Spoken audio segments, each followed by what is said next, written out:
एक ईमानदार किसान की कहानी। गांव में एक ईमानदार किसान रामू नाम का आदमी रहता था। रामू गरीब था, लेकिन उसका दिल बहुत बड़ा था। वह हर काम ईमानदारी से करता था और गांव वालों के बीच उसकी अच्छाई की बहुत तारीफ होती थी। उसका खेत छोटा था, लेकिन वह उस पर मेहनत करता था। किसी भी फसल को खराब नहीं होने देता और समय पर उसका सही उपयोग करता।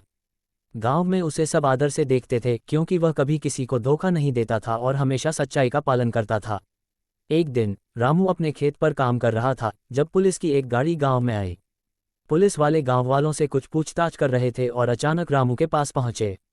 पुलिस ने उसे बिना किसी कारण के रोक लिया और पूछताछ करना शुरू कर दिया।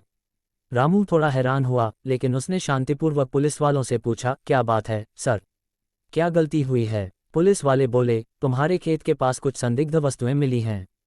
हमें ये जांच करनी है कि क्या तुम अवैध चीजें नहीं बेच रहे हो।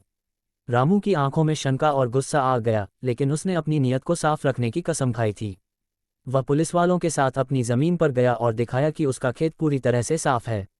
उसने बताया कि वह सच्चाई से काम करता है और कभी भी गलत काम नहीं करता। फिर भी पुलिस वालों ने उसकी न सुनते हुए उसे अपने साथ ले जाने का आदेश दिया। रामू को डर तो लगा, लेकिन उसने अपनी ईमानदारी पर विश्वास रखा। वह बगैर किसी बुरे इरादे के अपने खेत से पुलिस के साथ चल पड़ा। पुलिस स्टेशन पहुंचने के बाद रामू से पूछताछ शुरू हुई।